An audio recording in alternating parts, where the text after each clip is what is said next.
आज का टॉपिक है HMP या फिर हम इसको कहते हैं PPP पाथवे। HMP पाथवे और PP पाथवे ये है क्या? HMP pathway is actually an alternative oxidative pathway of glucose. So it is an alternative oxidative pathway of glucose. जब ग्लाइकोलाइसिस के एंजाइम को कोई कंपाउंड उनके इनहिबिटर्स ब्लॉक कर देता है, so to oxidise glucose this pathway is followed. ये भी कहाँ पे होगा? ये भी साइटोसोल में होगा। ये भी ग्लाइकोलाइसिस की तरह क्या से एरोबिक और एनारोबिक कंडीशन दोनों में ऑपरेट करेगा। और इसका एम क्या है? सेल को, इसका एम क्या है? फर्स्ट, सेल को, मोस्टली ओल्ड टिश्यूज़ और सेल को ऑक्सीडेटिव डैमेज से बचाना। हम देखेंगे अभी कि ऑक्सीडेटिव, एक एग्जांपल लेके कि ऑक्सीडेटिव डैमेज से कैसे बचाता है। Secondly, it forms pentose sugar. इसके नाम से ही पता चल जाएगा HMP का फुल फॉर्म क्या होता है। Hexose means 6 carbon carbohydrate sugar monophosphate. Hexose monophosphate याद कीजिए कौन सा कंपाउंड है? Glucose 6 phosphate. और PPP का फुल फॉर्म हो गया pentose phosphate pathway. Pentose means 5 carbon. Pentose sugar बनाता है।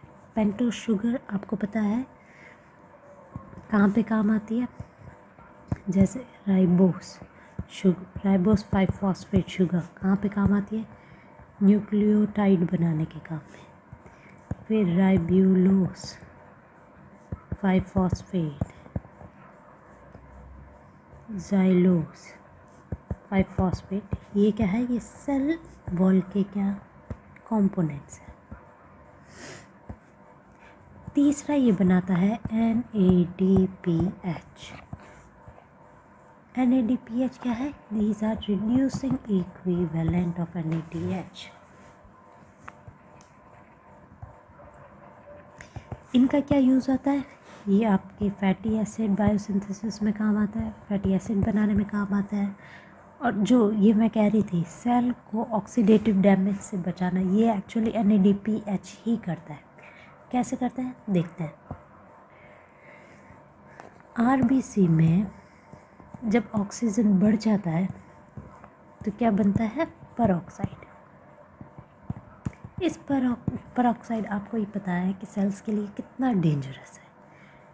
तो इसको कन्वर्ट किया जाता है, इसको रिड्यूस किया जाता है H2O से, और परऑक्साइड में से ऑक्सीजन हट जाता है और बनता क्या है?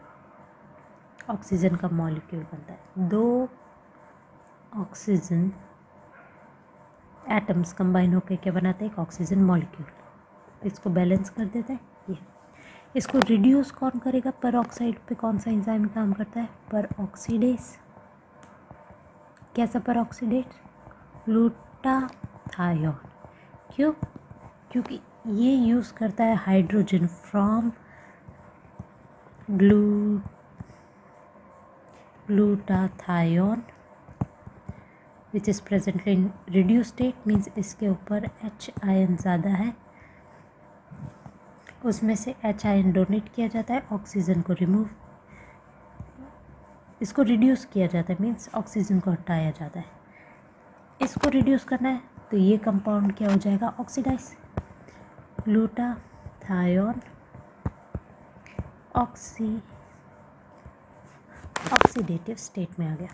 रिड्यूस था, ग्लूटाथायोन पर ऑक्साइड ने इस पर एक्ट किया, इसमें से H+ आयन लिया, उसको दिया H2O2 को और इसको किया रिड्यूस, ऑक्सीजन को अलग करके एक ऑक्सीजन मॉलिक्यूल बना दिया।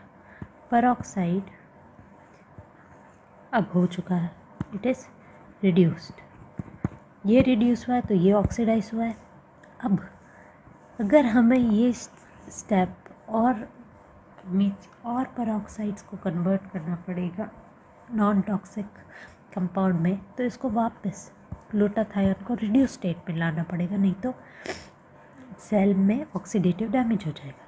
तो इसको रिड्यूस कंडीशन में लाने के लिए हमारे पास एंजाइम कौन होगा, रिडक्टेस। कैसा, ग्लूटाथायोन सबस्ट्रेट आगे नाम आ जाता है, ग्लूटाथायोन रिडक्टेस। अब ये अगर इसको रिड्यूस करेगा तो कहीं से H+ आयन लेगा, कोई एक रिड्यूसिंग कंपाउंड होना चाहिए इसके पास मॉलिक्यूल। वो रिड्यूसिंग मॉलिक्यूल होता है NADPH, जो खुद ऑक्सीडाइज होके ग्लूटाथायोन को रिड्यूस करता है और ये बन जाता है NADP। इसका तो हो गया ऑक्सीडेशन, इसका हो गया रिडक्शन, यहाँ पे इसका हो रहा था ऑक्सीडेशन। और ये NADPH कहाँ से आते हैं, HMP पाथवे से। इस तरीके से सेल में ऑक्सीडेटिव डैमेज नहीं होता। अब इसके स्टेप्स देखते हैं। इसमें 2 स्टेजेस होती है, स्टेज 1 देखते हैं पहले, और दूसरी होगी स्टेज 2। स्टेज 1 है oxidative phase, because it's an alternate oxidative pathway for glucose. तो पहली स्टेज ऑक्सीडेटिव हो गई, और दूसरी है नॉन ऑक्सीडेटिव फेज।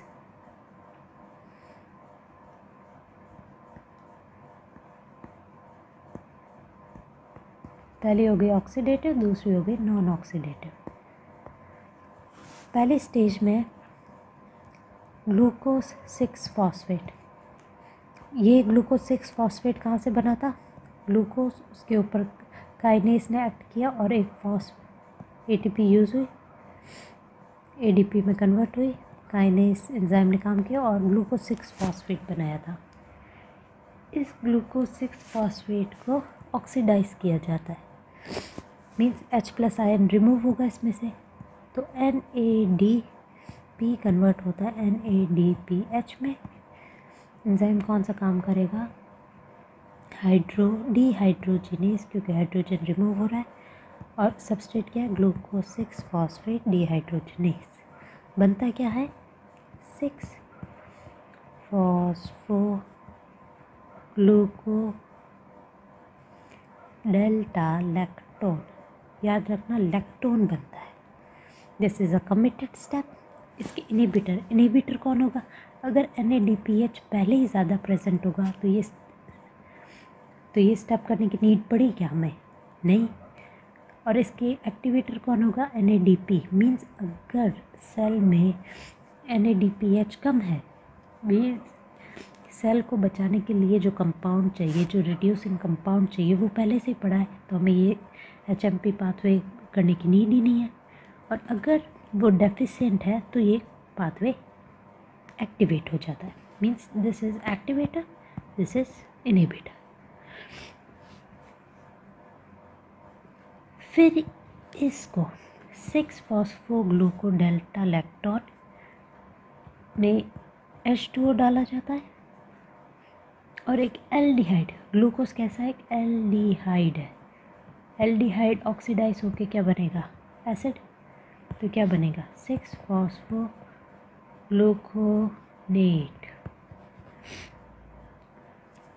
ऑक्सीडाइज हुआ, एंजाइम का नाम क्या हो गया, 6 फॉस्फो PHOS फॉस्फोग्लूकोलैक्टोनेस। इसने इसको किया है ऑक्सीडाइज। थर्डली, ये 6 फॉस्फोग्लूकोनेट में से क्या रिमूव होता है, ये फिर से ऑक्सीडाइज, हाइड्रोजन रिलीज होगा 6 कार्बन से। अब ये 5 कार्बन कंपाउंड बनेगा, तो CO2 रिलीज हो गया। H+ आयन कैसे जाएगा, NADPH में कन्वर्ट होगा, एंजाइम क्या होगा, डिहाइड्रोजिनेस। कैसा, 6 फॉस्फोग्लूकोनेट डिहाइड्रोजिनेस। कंपाउंड क्या बनेगा, ribulose 5 phosphate. It's the pentose phosphate, इसलिए इसको पेंटोस फॉस्फेट पाथवे भी कहते हैं। तो हमने अभी एक स्टेप पढ़ा है, एक स्टेज पढ़ी है, वो है पहले ग्लूकोज 6 फॉस्फेट।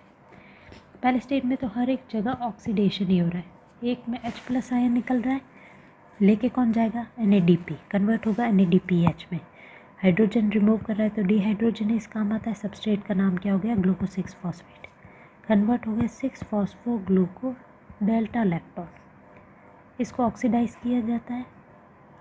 ग्लूकोज कैसा है, एल्डिहाइड,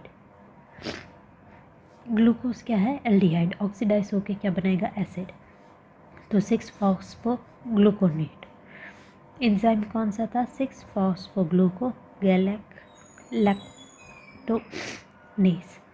6 फॉस्फो ग्लूकोनेट, फिर H+ आयन रिमूव होता है उसमें से, means again it undergoes oxidation, carbon remove हो जाता है, 6 कार्बन कंपाउंड से अब वो एक 5 कार्बन कंपाउंड बना रहा है, वो हो गया राइबोलोज 5 फॉस्फेट। एंजाइम कौन सा काम आएगा, क्योंकि हाइड्रोजन रिमूव हुआ है तो डिहाइड्रोजनेस, सबस्ट्रेट क्या था 6 फॉस्फोग्लूकोनेट डिहाइड्रोजनेस, एंजाइम का नाम हो गया।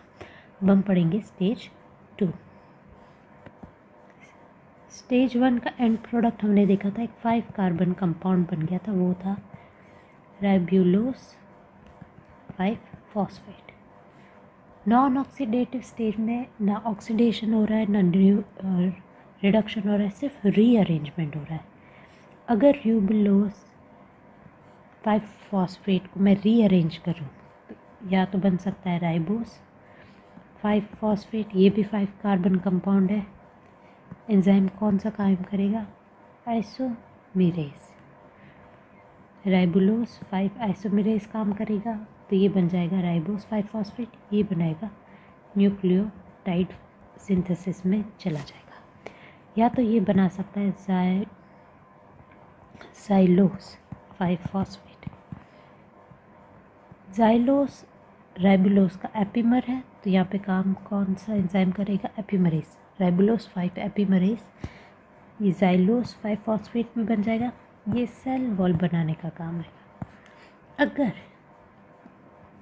ना इसकी नीड है ना इसकी नीड है तो ये दोनों फिर से they can be regenerated back into glucose 6 phosphate, इनको वापस ग्लूकोज 6 फॉस्फेट में कन्वर्ट किया जा सकता है। अगर आपने पाथवे स्टार्ट किया तब डेफिशिएंसी थी, लेकिन जब तक ये पाथवे हुआ तब तक वो डेफिशिएंसी हट गई, तो इसको वापस ग्लूकोज 6 फॉस्फेट में कन्वर्ट करके ग्लाइकोलाइसिस पाथवे चलाया जा सकता है। एंड विद दिस आपका HMP पाथवे ख़त्म होता है।